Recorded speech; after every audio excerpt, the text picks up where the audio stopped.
Hello everyone, welcome to the channel let's grow together. तो आज हम बात करेंगे म्यूचुअल फंड्स के बारे में।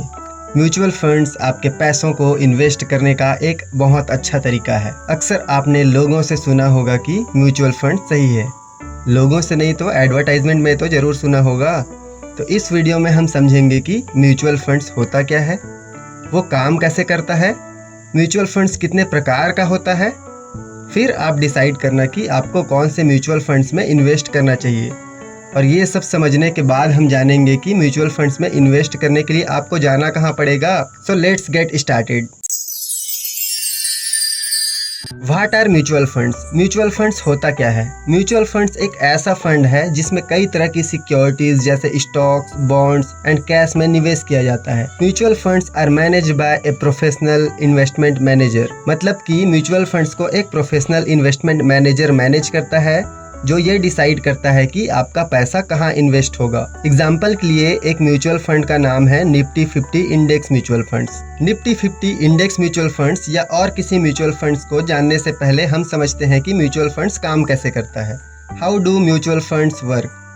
इजी वर्ड्स में कहूँ तो जब आप म्यूचुअल फंड्स में इन्वेस्ट करते हैं तो आप उस फंड्स के शेयर खरीदते हैं। इसका मतलब यह है कि अगर आप निफ्टी 50 इंडेक्स म्यूचुअल फंड्स में इन्वेस्ट करते हैं तो आप एक नहीं बल्कि इंडिया के टॉप 50 कंपनी में इन्वेस्ट कर रहे हैं। तो यह तो श्योर है कि इंडिया के टॉप 50 कंपनी ग्रोथ करेंगे ही, और अगर वो ग्रोथ कर रहे हैं तो आपका पैसा भी ग्रो होगा। और मान लिया जाए कि अगर आप कोई कंपनी ग्रोथ नहीं करती है तो वह टॉप 50 से बाहर हो जाएगी, और जो कंपनी उससे ज़्यादा ग्रोथ करेगी वह कंपनी टॉप 50 में आ जाएगी।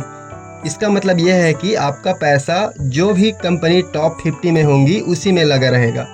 और हम अगर रिजल्ट्स की बात करें तो निफ्टी 50 साल में 12 से 20% तक का रिटर्न देती है। इससे ज़्यादा भी रिटर्न्स दे सकती है, बट ये एक एवरेज रेट है। तो अब आप बताइए कि आपने अपना पैसा कहाँ कहाँ इन्वेस्ट कर रखा है? एफडी में, आरडी में, या अब तक बैंक्स के सेविंग अकाउंट में ही रखते हैं? तो क्या आपकी एफडी या आरडी इससे ज़्यादा रिटर्न्स देती है?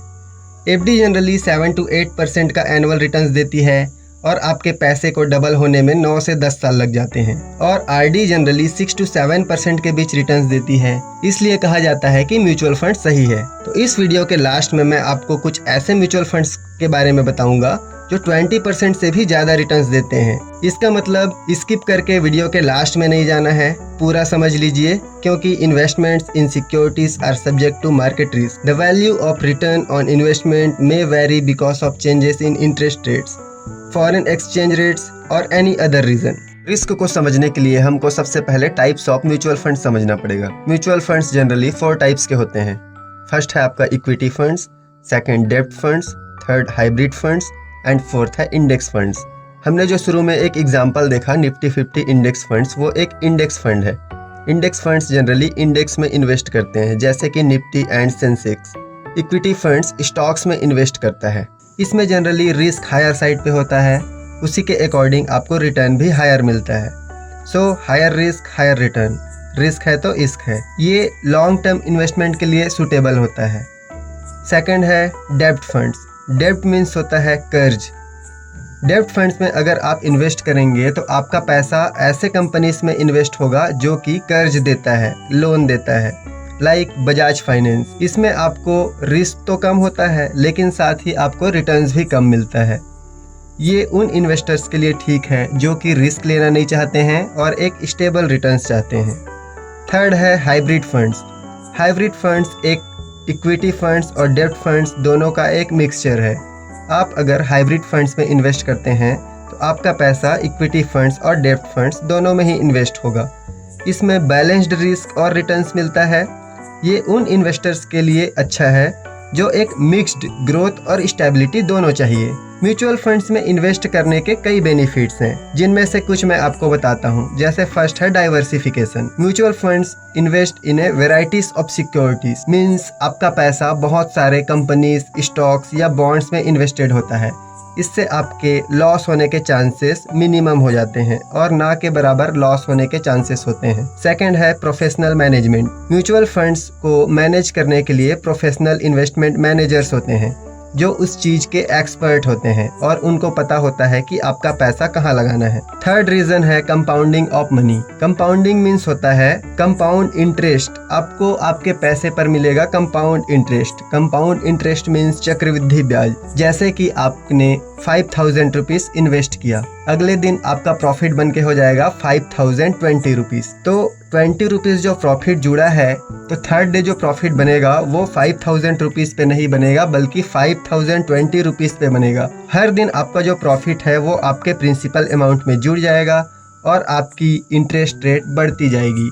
इसीलिए म्यूचुअल फंड्स में कितना इन्वेस्ट कर रहे हैं इससे ज़्यादा इम्पोर्टेंट है कि आप कितने समय के लिए इन्वेस्ट कर रहे हैं। तो आप जितने ज़्यादा समय के लिए इन्वेस्टेड रहेंगे आपको उतने ज़्यादा रिटर्न्स मिलेंगे। फोर्थ बेनिफिट है अफोर्डेबिलिटी। अफोर्डेबिलिटी मीन्स होता है कि आप म्यूचुअल फंड्स में कितने पैसे से स्टार्ट कर सकते हैं। तो आपको अगर इन्वेस्ट करना है तो आप सिर्फ 500 रुपए से म्यूचुअल फंड्स में इन्वेस्ट करना स्टार्ट कर सकते हैं। अभी मजा आएगा ना भिड़ो। लेकिन कुछ ऐसी चीजें भी हैं जिनका ध्यान रखना बहुत जरूरी है। तो आपको म्यूचुअल फंड्स में इन्वेस्ट करने से पहले सबसे पहले उसका एक्सपेंस रेशियो चेक करना है। हर म्यूचुअल फंड्स की एक्सपेंस फीस होती है। कुछ म्यूचुअल फंड्स में ये 1 ईयर से पहले रिडीम करने पर आपको 1% का चार्ज लगता है। कुछ म्यूचुअल फंड्स में 15 डेज, कुछ म्यूचुअल फंड्स में 30 डेज, कुछ म्यूचुअल फंड्स में 3 डेज। आपको ये ध्यान में रखना है कि आपको पैसे को कितने दिन तक इन्वेस्ट करना है। कुछ म्यूचुअल फंड्स में लॉक इन पीरियड भी होता है। लाइक पराग पारिक फ्लेक्सी कैप में आपको मनी जो है वो 3 ईयर्स के लिए लॉक इन होता है। अगर आप 3 ईयर से पहले उस मनी को निकालेंगे तो आपका 2% कट जाएगा। एक्सपेंस फीस से घबराने की बात नहीं है। मैं आपको लास्ट में कुछ ऐसे म्यूचुअल फंड्स बताऊंगा जिनकी एक्सपेंस फीस बहुत ही कम है और आप उनसे इन्वेस्ट करना स्टार्ट कर सकते हैं। तो देर किस बात की, आप भी म्यूचुअल फंड्स में इन्वेस्ट करना स्टार्ट कीजिए। म्यूचुअल फंड्स में इन्वेस्ट करने से पहले आपके मन में बहुत सारे क्वेश्चंस आ रहे होंगे। ये जनरली लोगों के मन में आते ही हैं। सबसे पहला क्वेश्चन आता है म्यूचुअल फंड्स में वन टाइम इन्वेस्टमेंट करें कि SIP करें। अब म्यूचुअल फंड्स में जैसे ही आप इन्वेस्ट करना स्टार्ट करेंगे तो आपको 2 ऑप्शंस आएंगे, वन टाइम एंड SIP। अगर आपके पास ज़्यादा पैसा है या आप कुछ ऐसा काम करते हैं जिससे आपको ईयरली या मंथली पेमेंट मिलती है तो आप वन टाइम इन्वेस्टमेंट भी कर सकते हैं। लेकिन अगर आप सैलरी बेस काम करते हैं, आपको हर मंथ की सैलरी मिलती है, तो आप एक SIP सेट कर सकते हैं कि आपकी सैलरी आने के बाद आपके अकाउंट से 1000 या 2000 रुपीज़ ऑटोमेटिकली म्यूचुअल फंड्स में इन्वेस्टेड हो जाएंगे। सेकंड क्वेश्चन आता है क्या हमारा पैसा कम भी हो सकता है? तो हाँ, आपका जो रिटर्न्स है वो मार्केट पे डिपेंड करता है। अगर निफ्टी और सेंसेक्स ऊपर की ओर जाते हैं तो आपका पैसा ग्रो होता है और अगर वो नीचे आने लगते हैं तो आपका पैसा कुछ समय के लिए कम हो सकता है। लेकिन अगर आप लॉन्ग टर्म के लिए म्यूचुअल फंड्स में इन्वेस्ट करते हैं तो आपका पैसा कम होने के चांसेस 0 हो जाते हैं। तो आपको हमेशा लॉन्ग टर्म के लिए इन्वेस्टमेंट करना चाहिए। थर्ड क्वेश्चन हमारे मन में आता है कि अगर हमने SIP नहीं भरी तो क्या होगा? जैसे कई बार कोई दिक्कत की वजह से हमारे अकाउंट्स में पैसे नहीं होते हैं या हमारे पास पैसे कम होते हैं जिसके वजह से हम SIP नहीं भरना चाहते। तो इसमें आपको कोई दिक्कत नहीं है। आप 2 वर्किंग डेज से पहले SIP को स्किप कर सकते हैं। ये आपका कोई लोन नहीं है कि आपको भरना ही है। आप SIP को स्किप कर सकते हैं, नेक्स्ट मंथ से वो फिर से कंटिन्यू हो जाएगा। फोर्थ क्वेश्चन हमारे मन में आता है कि अगर कोई मुसीबत आ जाए तो क्या हम SIP को बंद कर सकते हैं? ज़रूर, आप अपनी SIP को कभी भी चालू और कभी भी बंद कर सकते हैं। आप उसे मॉडिफाई भी कर सकते हैं। अगर आपको अपना अमाउंट बढ़ाना या घटाना है तो आप वो भी कर सकते हैं। इस चीज़ की फ्लेक्सिबिलिटी आपको मिलती है। आप SIP बंद करने के बाद भी पैसे को इन्वेस्टेड ही रख सकते हैं और अगर आपको काम है तो आप उस पैसे को निकाल भी सकते हैं। फिफ्थ क्वेश्चन हमारे मन में आता है कि क्या हम हमारा पैसा कम पड़ने पर निकाल सकते हैं? जी हाँ, आप अपने पैसे को कभी भी रिडीम कर सकते हैं, लेकिन उसे रिडीम करने में एक प्रोसेस लगता है जिसे करने में 48 आवर्स का टाइम लगता है। तो आपके अकाउंट में पैसे पहुंचते तक कम से कम 48 से 72 घंटे लग सकते हैं। तो आपको पेशेंस रखना पड़ेगा और आपको 2 से 3 दिन में आपका पैसा वापस मिल जाएगा।